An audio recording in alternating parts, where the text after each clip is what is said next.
back to the rest of the story. Well, I'm working on plowing snow right now, and we got a pretty good storm last night.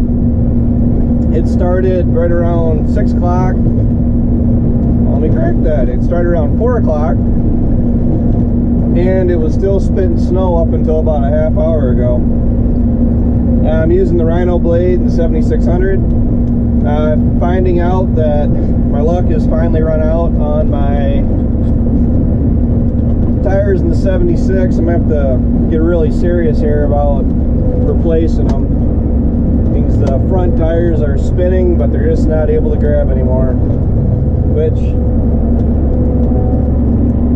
they had a good run. The front and rear tires in the 76 were brand new when I bought the tractor, and the rear tires were replaced about a year ago. Maybe we're going up on 2 years. We might be going on 2 years. And put Michelin's on the back. I like them for how much I've used this tractor running up and down the road. This is a road runner tractor, and the rear tires are holding up really well. We were told that about Michelin's, that the tread has a really good wear life, especially under heavy work conditions.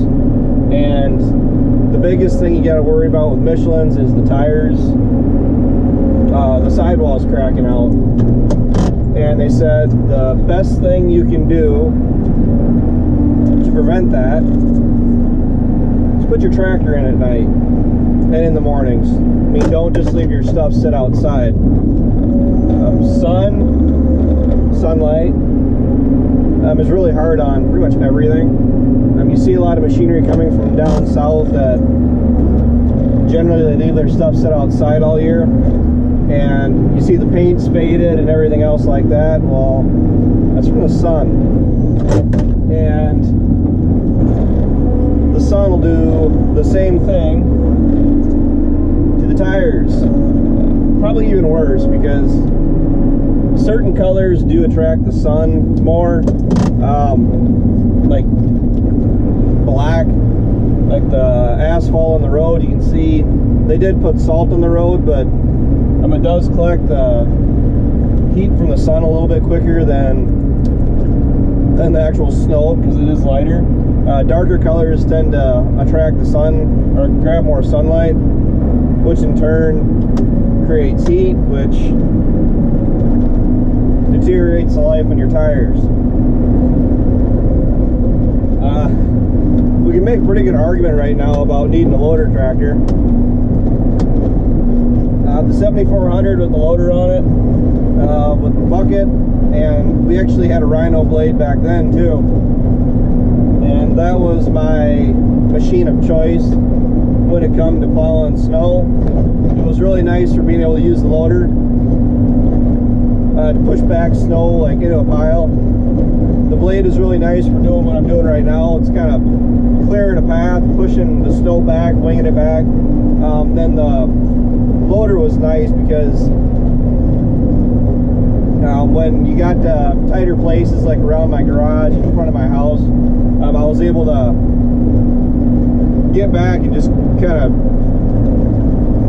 lump everything up into really nice big piles back out of the way.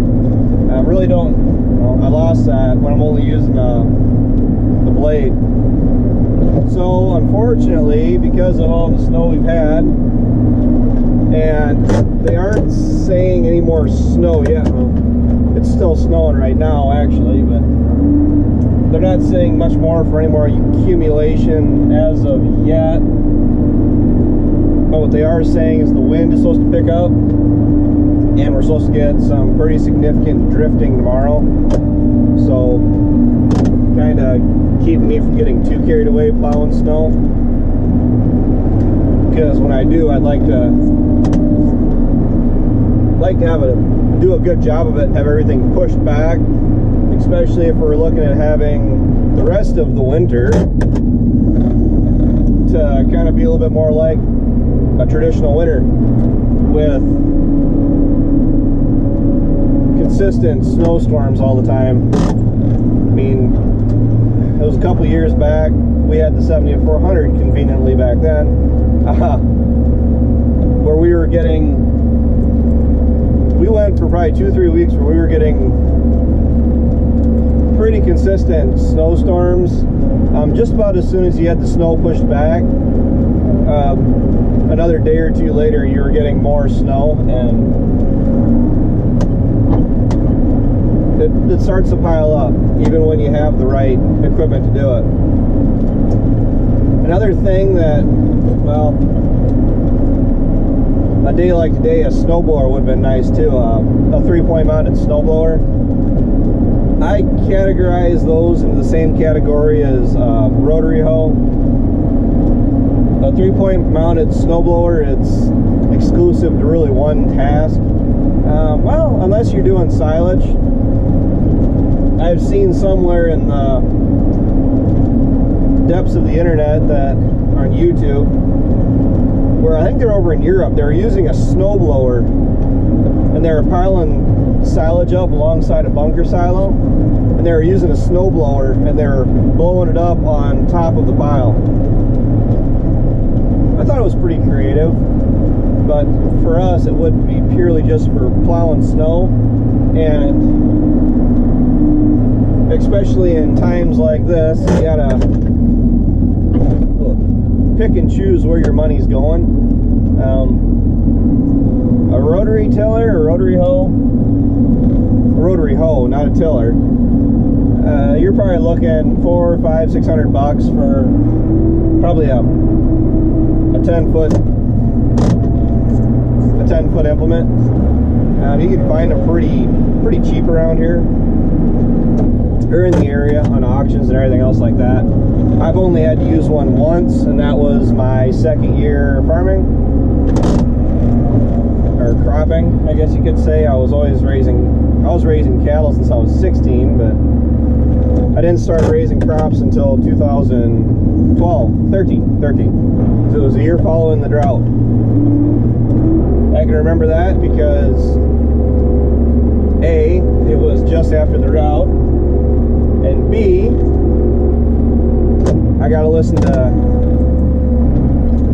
Grandpa and other farmers in the area leading up to the growing season of 2013, kind of chirping in my ear, telling me that we better hope we don't have another drought. So that'd be a pretty fun way to start your grain farming career, starting it right on a drought. Of course, I imagine there are some people out there that started back in 2012. And as far as the whole grain supply issue we got going on with trade, I'm not in the camp of hoping for a drought. I never want another drought like 2012. It hurt us long term more than anything, because it shot grain prices up to really awesome levels for a very short amount of time, meaning that they were awesome for a while, but all the input prices and everything else just raised up to match the higher corn and bean price. And then as far as farmers go, we were handling more money, but we weren't making any more. So I'd rather deal with $4 cash corn and really $10 cash soybeans. I mean, $10 works, $9 is meh. North of 11 into $12 soybeans, you'd get me a lot more excited talking about raising soybeans around here. The soybeans are a pain. Not so much to plant, not so much to raise. Just trying to get them harvested in a timely manner can be kind of a pain when the weather doesn't want to work with you. A bigger bean head would help in that front. We got a 20 foot, a 25 foot is well within reason for our combine. know the 9510 can handle it. I wouldn't be worried about it handling it. We could also run an 8-row corn head, but then you run into the problems of running an 8-row corn head down following a 12-row planter, and it works okay for that first pass when all the rows match, but on the contours and everything else like that, you will run into issues where you're going to have those 2 rows that aren't going to match up, and you're going to run the risk of losing ears or knocking corn over. And I am just like every other farmer in the world. It absolutely bugs the crap out of me seeing crops left in the field. And as much as you want to say as far as using GPS, because we are planning on using RTK for planting this year. Last year was TerraStar, the year before that was RTK. RTK is awesome. It works great. I like it on the straightaways. On the contours, RTK does exactly what it's supposed to do, but the problem is that it doesn't compensate for the slope of the fields that you're on. I mean, I don't hold that against the guidance systems by any means. I still like using it on a curve and everything like that, but where RTK really shines for me is when I can set it on some of our straight back and forth rows, because I try to plant every field that I can straight back and forth, and then I usually try to manually plant, you know, using the round thing in front of me to plant on some of our more rolling hills. So we're really hoping here that the weather or Mother Nature, or whatever you want to call it, isn't looking to pay us back for the winter we've had so far. That really hasn't been that terrible. I mean, I could have gone without the snow in November. I do know that there's guys north of us that have had snow for a while. I'm thinking I should probably give Tyson some strong words and tell him he should have kept all of his snow up there and not sent it down here. Eh? So this is actually normal. This is like winter like this and snow everywhere like this is what I had growing up. I don't know if the last 2 or 3 or 4 years were an anomaly where we just got lucky.